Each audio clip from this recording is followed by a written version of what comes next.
On April 12, 1964, a weary Malik El-Shabazz, the legendary Malcolm X, got off a plane in Jeddah, Saudi Arabia. He was on his way to Mecca to perform Hajj. Then, airport officials seized his passport. It was their job to stop any inauthentic converts from entering. Malcolm was stuck until a judge could evaluate his case. It was about 3 a.m. on a Friday, he described, and I had never felt more alone and helpless since I was a baby. His identity was put under a microscope. Imagine being a Muslim minister, a leader in Elijah Muhammad's Nation of Islam, and not knowing the prayer ritual. I was angry with myself for not having taken the time to learn more before leaving America. In the Nation of Islam, we hadn't prayed in Arabic. He suddenly remembered that he had the number of a man who lived in Jeddah and could verify his Islam.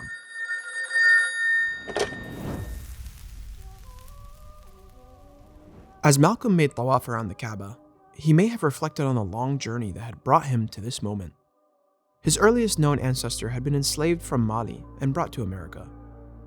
Amazingly, his name was Hajja, though nothing is known about his religious beliefs. What is your real name? Malcolm X. Would you mind telling me what your father's last name was? My father didn't know his last name. My father got his last name from his grandfather, and his grandfather got it from his grandfather, who got it from the slave master. Malcolm's parents instilled in him a strong sense of black pride, but after a tumultuous childhood, he found himself in prison. He spent his years there reading, sharpening his debate skills, and learning about African American history and Islam. Today, black nationalists are moving in different ways toward the same goal: to control and shape their destiny in their own way. He joined the Nation of Islam, or the NOI, attracted by its emphasis on black self-determination. Despite many of their teachings being contradictory to Orthodox Islam, the NOI used much of the language and concepts from the faith as part of its program to uplift African Americans. Malcolm, however, would eventually break away from the NOI. His entire Hajj journey and all that followed became a profound reckoning. His beliefs were scrutinized, his misconceptions challenged and corrected. This was the culmination of his long search for truth. In a letter to his wife Betty, he shared, "On this pilgrimage, what I have seen and experienced has forced me to rearrange much of my thought patterns previously held, and to toss aside some of my previous conclusions. There were tens of thousands of pilgrims from all over the world.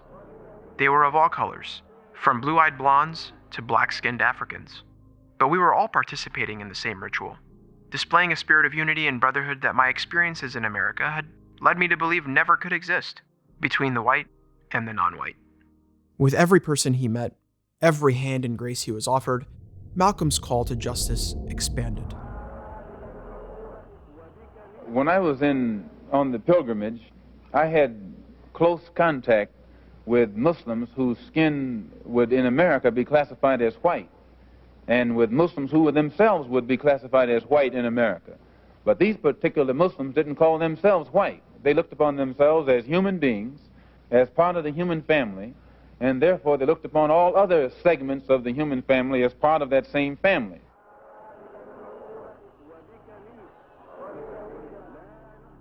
Following Hajj, Malcolm traveled widely, and his views on race and humanity changed profoundly.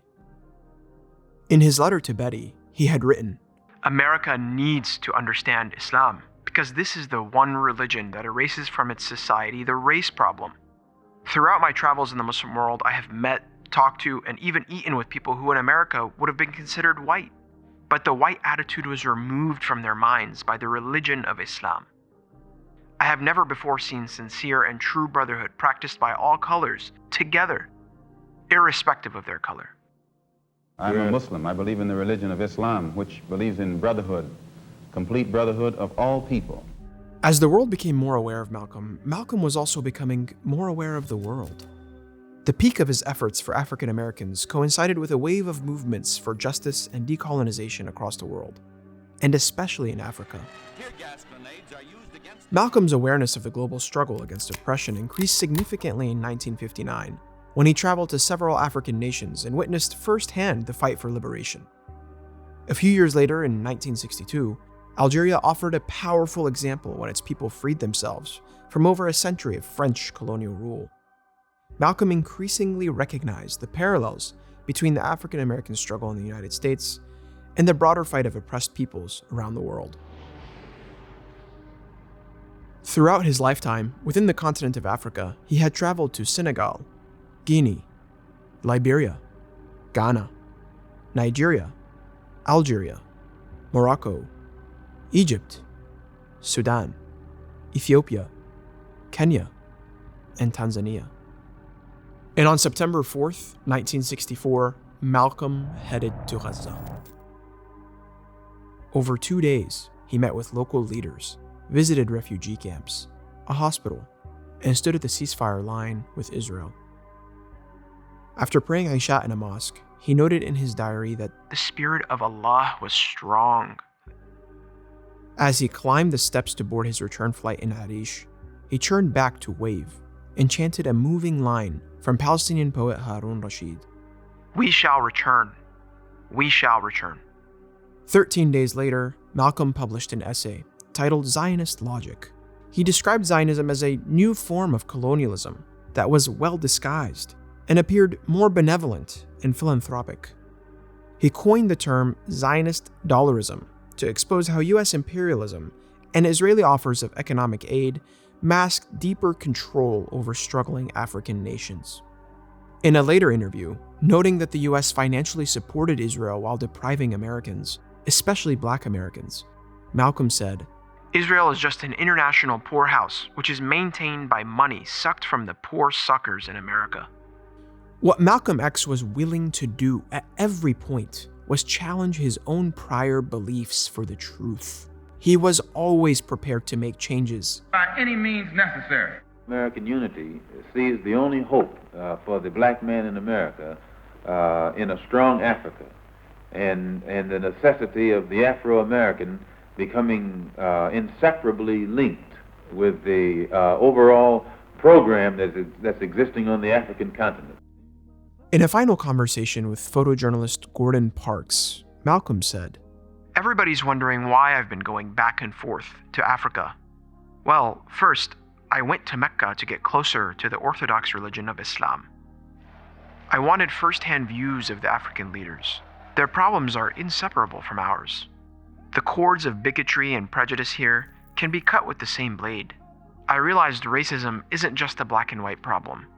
It's brought bloodbaths to about every nation on earth at one time or another." The Hajj experience had entrenched Malcolm's growing conviction that his struggle against racism in America was tied to struggles for justice around the world, and that Islam could uniquely guide all these struggles to success. "Islam is the greatest unifying force in the dark world today," he had once said. He had wanted African Americans to join efforts with the fast awakening dark nations who are tossing off the yoke of white imperialism. From the United States to Sudan, from Kashmir to Gaza, the DNA of oppression is encoded with greed and supremacy.